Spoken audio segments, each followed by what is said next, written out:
Aloha, and welcome to another teaching tip from BYU Hawaii's Edward D. Smith Center for Learning and Teaching.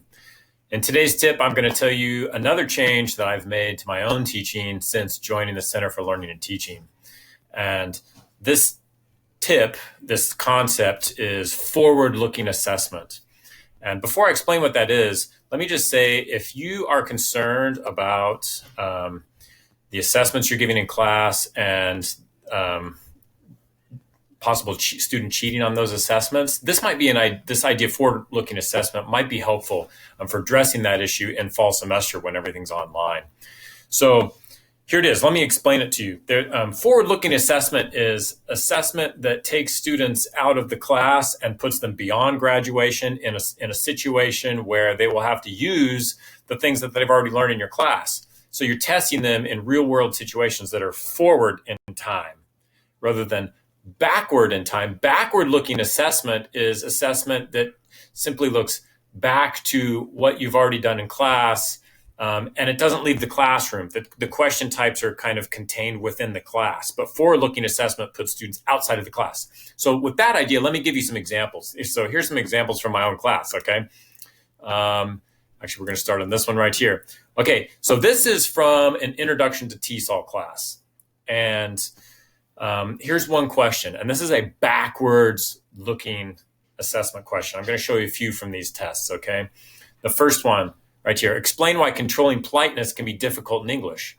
So in the Introduction to TESOL class, we talked a little bit about that. And here, this question is simply to explain what we talked about, right? So their students are sort of regurgitating their information in a really context removed.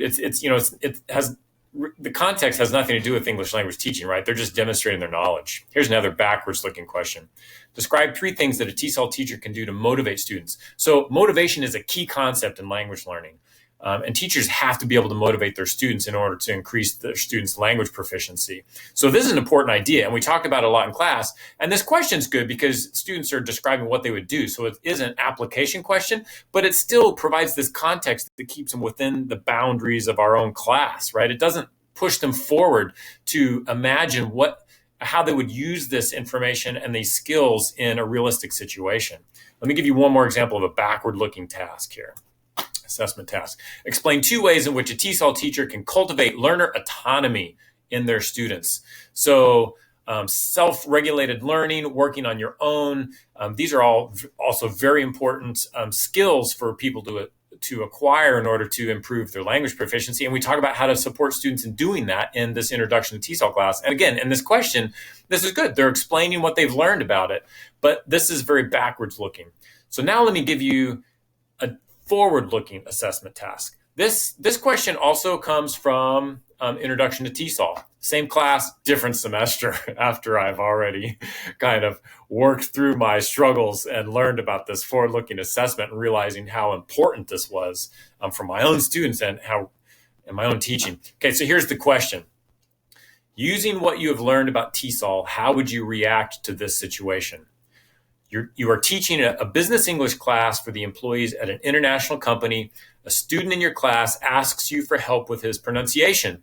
When you ask what his pronunciation goal is, so in other words, what does he want to do? What does he want to learn? How does he want to change his pronunciation? He says that he wants to sound like a native speaker.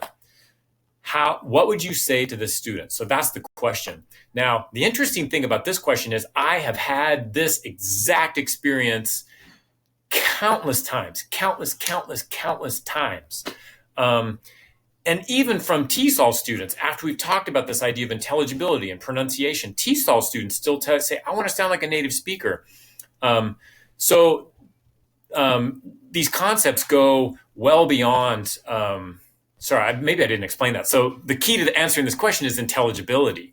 And that's the concept that we talk about in our Introduction to TESOL class.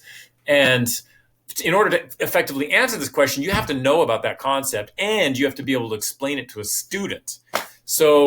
And this puts them in a situation that they are most likely to encounter once they've graduated from the university. And another thing, let me just show you about this with my forward-looking assessment task. I want you to see this too. Up at the top, sorry, I'm scrolling. It's probably made you dizzy there. But right up at the top, I've got the rubrics for scoring, because these are essay questions. They're long answer questions, right? And the backward looking tasks were also long answer questions, and I had rubrics for those. But in order to grade these types of questions, you have to have rubrics so the students understand how you're going to score them, right? So reacting to the situation, they have to be able to react in an appropriate way. The connection to TESOL concepts and principles, so they can't just say stuff that they probably learned as they were learning English themselves, right? They have to apply these new ideas that we're talking about and show me that they've learned something significant. Language of TESOL, so they have to show me that they can speak like a TESOLer. That's one of the goals of our class. And then linguistic accuracy. That's also a program goal, is to have linguistic accuracy. But I put that in everything because in order for international students to improve their English, they have to focus on it and they have to think about it. So that is a criteria in every assignment that I've got, is your linguistic accuracy, because that forces students to think about their English. And that's one way that they can improve it. Let me show you one other idea here with this forward-looking assessment task. Okay, this is from a different class. This is also a TESOL class. I apologize. These are just from my own discipline, right? And these forward-looking assessment tasks will look very different depending on your discipline and what kind of context students would be working in after they graduate, right? So this is from teaching grammar class. And you can see this is a similar style question with a case study here, right? What would you say in this situation? You are in a staff meeting with other teachers at your school, and you are discussing ways to improve your teaching. The topic changes to teaching grammar, and one teacher says, grammar is not difficult. You just have to memorize it. If students memorize the charts in the textbook, they should be fine. The head teacher who is leading the meeting looks at you and says, what do you think? You agree? And then you have to write a monologue that demonstrates what you might say. Now, this is an interesting situation because this situation is common. A lot of teachers hold these beliefs that grammar, you just have to memorize it. And a lot of students also learn their English in similar situations where their beliefs are that you just have to memorize the charts, study the charts, memorize them, and that's how you improve your grammar. But as we've studied in this class, grammar learning is so much more complex than that. And by responding to the situation, they're going to have to demonstrate the complexity of their knowledge. And interestingly, and I'm going to show you the rubric on this. Do I have it down here? Yes, I do. Okay.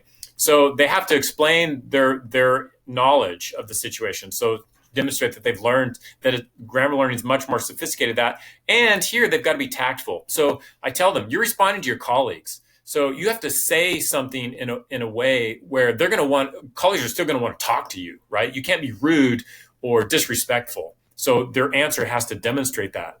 And then the length of the answer. And then, as always, grammar, bam, right there. It's a language focus. Okay, so I score it in everything. And I had a couple other questions that are similar on this test. But this idea of forward-looking assessment is one that has changed my teaching significantly. Test students on tasks that they will be or in situations that they will be in after they graduate. Where are they going to be, and help them apply the knowledge. And what that does is that helps motivate students because they realize, hey, what I'm learning isn't just busy work, or it's not just some kind of disconnected knowledge that I don't understand what the relevance of it is. So when you put them in that situation, they all of a sudden they see the relevance, and their ability to apply their learning increases greatly by doing these types of assessments. So if you want to know more about forward-looking assessment, there's 3 things you can do. 1, register for one of our workshops, okay? clt.byoh.edu/workshops, okay? And then 2, request a one-on-one consultation with somebody from the CLT. Any of us can talk to you about this idea of forward-looking assessment and give you some more ideas about it. 3rd thing you can do is contact Ari Sorensen. Send her an email, and she'll get you a copy of the book, Creating Significant Learning Experiences by D. Fink. Look at chapter 3. That's the chapter that I read that we've talked about in the colloquium that just blew me away, that changed my mind about this and created a major change in my own personal teaching. And a couple reminders, we're doing pre-fall workshops. I am so excited about these. I think these are going to be super helpful for teaching online. We've got a lot of great topics. Go online, look, register. They're all going to be on Zoom, half an hour, and they're small groups, so they're not overwhelming. You can ask questions, become prepared to work with your course open, and we're going to do stuff in these workshops. Okay, we're going to actually do it. And we're going to keep them small, open multiple sections, so you won't fill it up. If you're worried about taking a spot, don't worry about that. Just sign up. we got you covered. The second thing is book pickup, August 4th to 5th. Right in front of the CLT, put your mask on. We're right by the front door of the library there. Come pick up free books. We've got several free books about teaching online teaching that can be really helpful. Come get them between 10 and 1 on August 4th and 5th. All right. I hope this tip was helpful for you today, and I'm looking forward to our fall semester and it's a new situation and creating new opportunities for me to change my teaching, and I hope you're excited about that same opportunity. Aloha and happy teaching.